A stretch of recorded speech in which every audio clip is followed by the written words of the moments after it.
Thank you sir.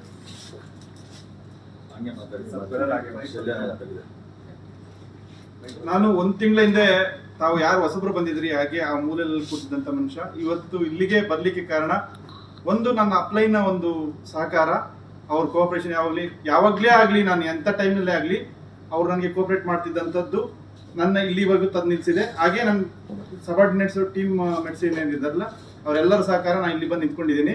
ಮತ್ತೆ ನಾನು ಈ ಒಂದು ಪ್ರಾಡಕ್ಟ್ಸಿಂದ ಒಂದು ಅನುಭವಕ್ಕೆ ಬಂದಿದ್ದು, ಒಂದು ನಾವು ಏನು ಪಂಚಭೂತಗಳು ಅಂತ ಅವರು ಸ್ಟಾರ್ಟಿಂಗಲ್ಲಿ ಸರ್ ಹೇಳಿದ್ರು, ಅದೇ ರೀತಿ ನಮ್ಮ ದೇಹಕ್ಕೆ ಬಂದರೆ ಪಂಚನಾಡಿಗಳಿದೆ.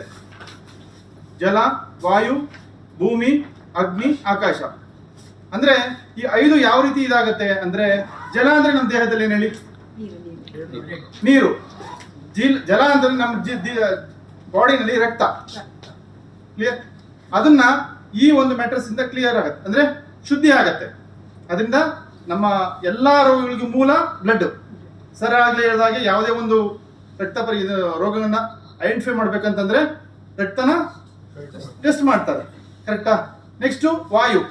ವಾಯು ಅಂದ್ರೆ ಕೊರೋನಾ ನಾವೆಲ್ಲ ಈಗೇನು 20ರಿಂದ 19ರಿಂದ 21ರವರೆಗೂ ನಾವೇನ್ ಫೇಸ್ ಮಾಡಿದ್ವಿ, ಯಾವ್ದ್ರಿಂದ ಹರಡ್ತಿದ್ದೇಳಿ?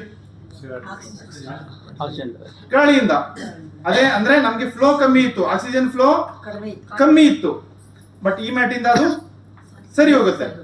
ನೆಕ್ಸ್ಟ್ ಭೂಮಿ. ಭೂಮಿ ಮೀನ್ಸ್ ಹುಟ್ಟು. ನಮ್ಗೆಲ್ಲ ಸೆಲ್ಸ್ ರೀಜನರೇಷನ್ ಆಗ್ತಾ ಇರುತ್ತೆ. WBC RBC ಅಂದ್ರೆ white blood corpuscles or red blood corpuscles ಅಂದ್ರೆ ಪಿರಿಯಾಡಿಕಲಿ ರೀಜನರೇಟ್ ಆಗ್ತಾ ಇರುತ್ತೆ. ಎಲ್ಲಾದ್ರೂ ಒಂದೊಂದು ಸೆಲ್ಸ್ಗೂ ಕೂಡ ಒಂದು ಆಯುಸ್ ಅಂತ ಇರುತ್ತೆ, ರೀಜನರೇಟ್ ಆಗ್ತಾ ಇರುತ್ತೆ. ಅದು ಈ ಒಂದು ಮ್ಯಾಟ್ ಇಂದ ಆಗತ್ತೆ.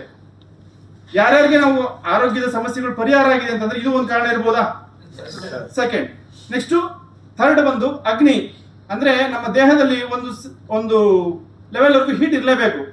ಅಂದ್ರೆ ನಮ್ಮ ದೇಹದ ಯಂತ್ರ ನಡಿಬೇಕಂತಂದ್ರೆ ಹೀಟ್ ಇರಲೇಬೇಕು. ಅದಕ್ಕಿಂತ ಜಾಸ್ತಿ ಆದ್ರೂ ಕಷ್ಟ, ಕಮ್ಮಿ ಆದ್ರೂ ಕಷ್ಟ. ಕಮ್ಮಿ ಆದ್ರೆ ಯಾವ ರೀತಿ ಬರ್ತದೆ ಅಂದ್ರೆ ತುರ್ಕೆಗೆ ಅಂದ್ರೆ ತುರ್ಕೆ ಬರುವಂತದ್ದು. ಅದೇ ರೀತಿ ಕಮ್ಮಿ ಆದ್ರೆ ಕ್ಯಾನ್ಸರ್, ಎಲ್ಲ ನಮ್ಮ ರಕ್ತ ಫ್ಲೋ ಆಗಿ ಗಡ್ಡೆ ಕಟ್ಕೊಳ್ಳೋದು, ಅದು ಕ್ಯಾನ್ಸರ್ಗೆ ಕನ್ವರ್ಟ್ ಆಗುತ್ತೆ. ಹೀಟ್ ಜಾಸ್ತಿ ಆದ್ರೆ ಜ್ವರ ಅಲ್ವಾ? ನೆಕ್ಸ್ಟ್ ಆಕಾಶ ಅಂದ್ರೆ ಗ್ರಂಥಿಗಳು. Pineal gland, pituitary gland, thyroid gland ಮತ್ತೆ ಪ್ಯಾಂಕ್ರಿಯಾಸ್ ಗ್ಲ್ಯಾಂಡ್. ಈ ಎಲ್ಲಾದು ಗ್ಲ್ಯಾಂಡ್ಸ್ಗಳು ಕ್ಲೀನ್ ಆಗ್ಲಿಕ್ಕೆ ಈ ಒಂದು ಮ್ಯಾಟಿಂದ ಸಹಕಾರಿಯಾಗುತ್ತೆ. ಇದೆಲ್ಲವೂ ನನ್ನ ಅನುಭವಕ್ಕೆ ಬಂದಿದ್ದು. ಇದೆಲ್ಲದರ ಅನುಭವನ ಒಬ್ಬೊಬ್ಬರಿಂದಲೇ ನಾನು ಅನುಭವಿಸಿ ಆದ್ಮೇಲೆ, ತಿಳ್ಕೊಂಡಾದ್ಮೇಲೆ ನಾನು ಇನ್ನೊಬ್ಬರಿಗೆ ಹೇಳೋದಕ್ಕೆ ತುಂಬಾ ಹೆಮ್ಮೆ ಅಂತ ಅನ್ಸುತ್ತೆ. ಈ ಒಂದು ಸ್ಟೇಜ್ ಮೇಲೆ ನಿಂತಿದ್ದಕ್ಕೆ, ನಾನು ಇದೆಲ್ಲ ಅನುಭವ ಪಡ್ಕೊಂಡು ನಾನು ಇಲ್ಲಿ ನಿಂತಿದ್ದೀನಿ.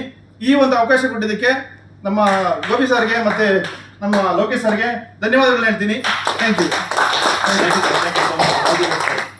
ಆದಷ್ಟು ಬೇಗ ಇವರು ಆರೆಂಜ್ ಕ್ಲಬ್ ಆಗಲಿ, ಅದೇ ರೀತಿ ನಮ್ಮೆಲ್ಲ ರೆಡ್ ಕ್ಲಬ್